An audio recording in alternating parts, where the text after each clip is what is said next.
Hello and welcome back to the Wrightpassion podcast, where we delve into the fascinating world of superheroes. I'm so excited. We're going deep into the cosmos. We're going far out of space. We're taking a journey with the superhero Green Lantern. Now, which iteration of Green Lantern is this? This is Hal Jordan's Green Lantern, the pilot. And I'm going to touch on his origin story briefly. So, in a nutshell, Hal Jordan was a pilot. He was a self-confident pilot that knew how to fly any plane. He just had the guts. He had that moxie. And on one random day, he was tasked with saving an alien. The alien fell out of space with a ship. Well, was it a ship? I can't remember. Don't beat me up too much if I don't know my Green Lantern, facts. But basically, he was trying to help this Green Lantern, this fallen alien that was badly injured. And in doing so, that lantern lost his life. But he passed on the ring to Hal Jordan. And from that point on, Hal Jordan became the Green Lantern. The Green Lantern, he is a superhero that is, I like to say, kind of underrated. Because people don't look at him so much because of his powers deriving from that ring. His ring gives him the ability of flight, to create all types of weapons with his imaginative powers. He has a vast amount of powers that he wields with that ring. And not only that, it gives him a source of strength and can heal him. If he is able to carry around his lantern, he charges himself up and can go back to battle and fight against any foes. Then that can be on Earth, in space, wherever it is. He's just able to create this protective barrier around himself and go wherever he pleases and create whatever his mind can conceive. So this is very, very interesting, and he is a very cool superhero. So what is it we can learn from him? What can we take from him? What is it that we can use in our day-to-day lives to make us better and to make us better people? Well, it's a vast amount of things. And I want to start off with the first thing, rising above failure. Why did I say rising above failure? Because we don't like failing. Nobody does. I mean, some people, they use failure and they see it as something that can help them get to the eventual success, but nobody likes it. Nobody is like, oh, I'm excited because I failed. No, you're usually like, oh, I failed. And we have this negative self-talk. But Green Lantern, Hal Jordan shows us that there is value in our failures. For him, take for instance, there's situations that he's lost. I can't name them off the top of my head, but he's lost numerous battles to eventually go on and win the war. So his mistakes and battles, the losses that he took, helped him to get better. They helped him to grow as a person, because when he lost, he saw the mistakes that he made. He saw where he needed to be quicker on his jabs or think of a different weapon instead of using a machine. What is it? A different machine. That's all I'm going to say. But he just saw that he had to be clever, quicker, and just more strategic with how he went about fighting supervillains. Because every supervillain did not, they were able to get past his defenses. Some of them knew what he was going to do before he could think of it. So that was hard for him. And it's not easy fighting supervillains that already know the moves that you're going to make. So he had to come with a different game plan and learn and grow. And we can do the same thing. Sometimes in life, we're going to think that we know the answer to every situation, and you might. But then you go into the situation and you still lose, or better yet, your opponent knows you better than you know yourself. So you might make a failure or a fool of yourself, but that's okay, because you can learn from that situation. You can grow, and you can approach that failure from a different mindset, because now you know what you need to do that's better, what you need to do to get past that obstacle. Because in Green Lantern's biggest failures, that was his turning point. That was the stepping stone for him to come back and win the war. He was able to come back and knock down those supervillains that just towered over him and said that they were better than him, because he took that loss and learned from it. He learned and risen above the failure, and that's very valuable. You need to do that too in your life. Figure out what you can learn. Ask yourself better questions. That's what he did mainly. Ask yourself a better question. What can I learn from the situation? How can I get better? What can I do differently?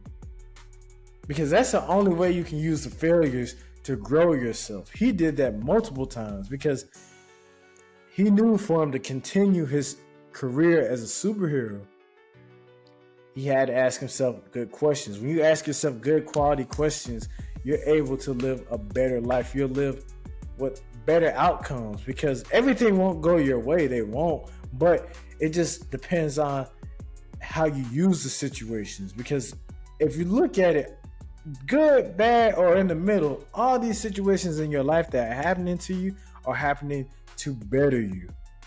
They're happening for the betterment of you. So think about that. So next time you fail at something, don't beat yourself up too much, or even at all. Just look at it as an eventual growing process or a learning curve that you're going to use to get to your eventual success. Because when you look at things from that standpoint, you get more success. You'll get what you're looking for and find more opportunities. But whatever you focus on, you create more of. Remember that saying. Number 2, determination. This man was ready for any and everything. He was determined from the get-go. As I said, he was a confident pilot. He believed that anything that he put his hands on when he was flying was going up into the air, and he knew he could bring it back down safely. This is some unreal determination by a man that did not have any superpowers.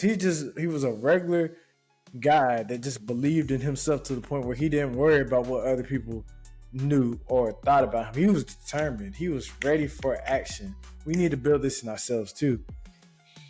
Push yourself. Sometimes you might need to just get yourself in a different mindset some days to get determined, because you're not going to wake up every day and feel like, oh, I can do this, because some of these odds or obstacles that you're facing, they are kind of daunting. They might be scary, and it's okay, because everybody has their own journey and situations that might come and knock you down. But that's, as I said, back to the first point, you don't get knocked down to stay down. I want you to get knocked down. Yep, that's gonna happen. But I want you to do this. And to get knocked down, learn. See what's good about it. What did you learn from falling and the mistakes? And use that, and I want you to add determination into it and go back at it. Because when you do that, those insane odds don't become insane odds. They become an obstacle that you're able to break through. And why do you do that? Because you're determined and you're seeing it from a different standpoint. And back to that first point where I said that whatever you focus on, you create more of. That's the same thing. When you're determined and you're focused, you start to focus on solutions or opportunities. And if you think about it, there are opportunities. Oh, I said it so fast. There are opportunities everywhere. We have an opportunity to grow in any and every situation. And why do I say that? Because you're alive and breathing. Al Jordan knew this. He knew for himself to be determined, to spark his determination, he had to find ways to get himself going. What is it? What is your ultimate goal? What is the thing that sets you on fire? He had to do this each and every day. And maybe some days it was different. Maybe some days he just thought about his family or wanting a family, or just his future. Because what might get you going today might not get you going tomorrow. You have to find different forms of motivation to push yourself. And that's okay, because we're human and you don't want to be staying the same all the time. So when you're doing this, think of it as also you're getting out of your comfort zone, because it's not going to be easy. You're not going to be comfortable, and that's fine, because for you to grow, you got to take some different steps. You got to try something new, something to just get the ball moving. And another saying I want to add in is, if you do the same thing all the time, don't expect the same result, or no, a new result. I messed that up too. If you do the same thing you ever do all the time, do not expect a new result. You're gonna get the same result. That's the definition of insanity. Doing the same thing every day, expecting a new result. You have to do something different. You have to create a new way to skin a cat.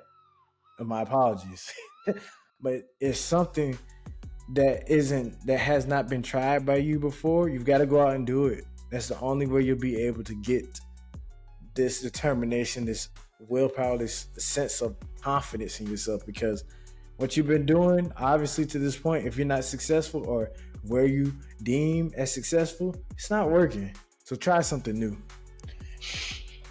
Number 3, the transformative power of imagination.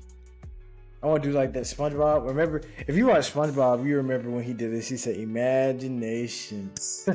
But our imaginations are amazing.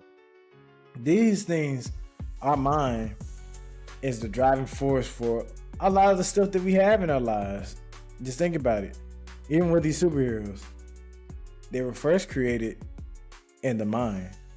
People thought of these people or these individuals and then created them.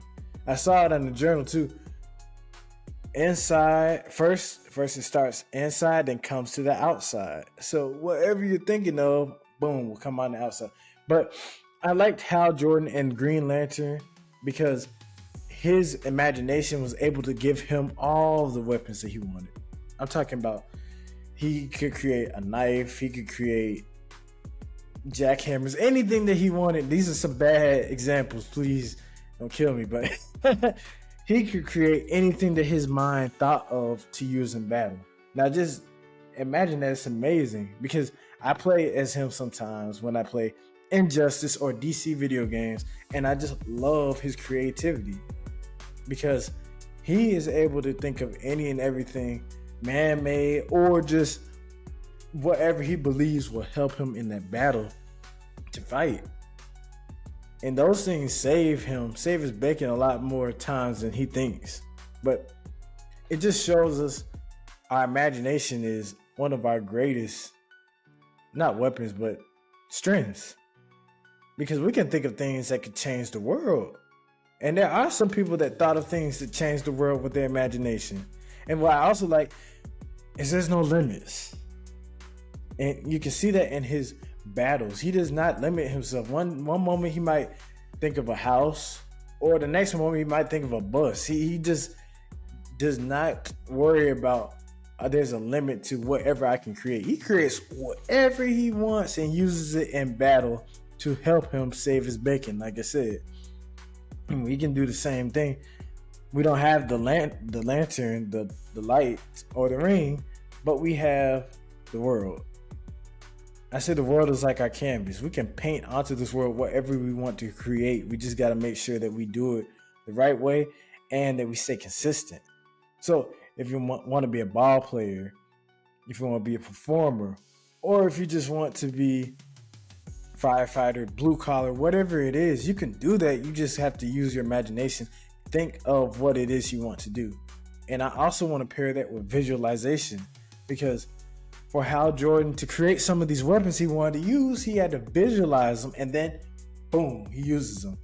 We can do that too for us. I like it because I know a lot of sports players, they use visualization and their imagination just takes hold. This is how you see some of these great performers do amazing things, amazing feats when they're going out into competition, because they create this, I would say, home inside their mind and inside their imagination, and they let their imagination run wild of what they can do the right way. They watch themselves make the crossover, throw the touchdown, or score the goal, whatever it is they want to do the right way. And this helps them to build their confidence. So our imagination can not only help us create things in this world, but it can build your confidence. Just think about that. Because they said with visualization, when you do that, when you visualize certain things, you're giving yourself not only your mind but your body, you're priming yourself to actually doing it even though you haven't done it. So when you put yourself in that space, now you feel as though you've done it. And when you feel as though you've done something more than once, now you have the confidence because you're at ease. You know, I can do this thing. Why? Because I saw myself doing it. And when you see yourself doing something, it's not going to be as hard to do it as the first time you're not doing it. Because whether you're visualizing the positive or not, you might be visualizing the negative, because we do that sometimes too. And our imagination can run wild in the wrong way. We can visualize people not liking us, people not enjoying what we do, or just saying the wrong things to us that would just tick us off. And we do that a lot. I hate to say it, because you might be daydreaming about something going wrong or something messing up. And what usually happens? That thing happens and you're just like, man, or even worse, that horrible thing that you wanted to happen or thought was going to happen, it doesn't happen. So you spend all day worrying and thinking about the negatives. And you're like, man, that time or that hour or two where I was worrying about what could have went wrong, I could have spent that doing work or reading a book or just improving my craft. Now I lost that time and I can't get it back. But it's no worries, because that is a learning experience. You'll grow from it. You get better. You just got to learn how to use your imagination the right way, because there's a right and wrong way to use this thing. I say you take control of it before it takes control of you. And if it takes control of you, you're going to be seeing a lot of things you don't want to see on a daily basis. Lastly, number 3. He is a testament for overcoming fear. What is fear? Fear is false evidence appearing real. That's what fear is in a nutshell. It's this misconstrued view of things going wrong in our head that just haunts us all the time. And it doesn't matter who it was, Green Lantern, Batman, Superman, they all have fear. But Green Lantern, his fear, his journey is just a testament, because he had to fight through his fears just to win. In doing that, he became fearless. But the only way he became fearless is because, like I said last time with Ben 10, he felt the fear and did it anyways. First couple times that he was donning this Green Lantern suit, he had some fear. He had some anxiety, but he didn't let it stop him. He felt the fear and did it anyways, especially going off into space. First couple times he had to just do it. And that's what I like about this superhero. He rarely shows his fear. If you look at him, he's not like, I can't do this No, he does the thing that he wants to do and goes after it. If he thinks of something he wants to do, he just does it. And that's how we can do the same thing. I'll give you one way that you can build this habit of just feeling the fear and going. Take cold showers. Now, this is going to be different for most people, because most people are going to be like, why would I take a cold shower? So when you go take a cold shower, you're priming yourself. Don't go in there hot. Oh, okay, it's hot. Now I'll turn to cold. No, just straight cold. Straight cold and go in there. Because when you do this, now you're getting yourself ready to go face any and every fear or anything that scares you. Because now you're forcing yourself to become uncomfortable with uncomfortable situations. You're getting comfortable in uncomfortable situations. And that's just like Green Lantern. As soon as he puts that ring on, boom, he goes. Do not think about it. And don't let people tell you you're impulsive. No, don't worry about that. Because what you're doing is you're building that habit of feeling the fear and going anyways. Because this is very valuable in our lives. People that you see that are acting fearlessly, they have fear. They don't let them fool you. They feel fear too. Only thing is, they know how to utilize it. They know how to use that fear and just go. Because behind that fear is a door of opportunity. It's success. It's the things that you want. And the only way you can get there is by feeling it and going with it. If you don't do this, you're going to miss out on a lot of the things that you want to do and the things that you are destined to do in this world. Just think about it. For Hal Jordan, especially, he felt fear when he wanted to do something. If you don't feel fear when you're doing something, maybe that's not for you. But if you feel some intense fear right before you're about to do something, that means that's the thing that you want to do. Thank you all for tuning in to the Wrightpassion podcast. I hope you learned and enjoyed this episode. Go check out Green Lantern. Check out his comic books, his movies, videos, all the things that you can find on him, and see what else you can learn from the superhero. And then come back and tell me.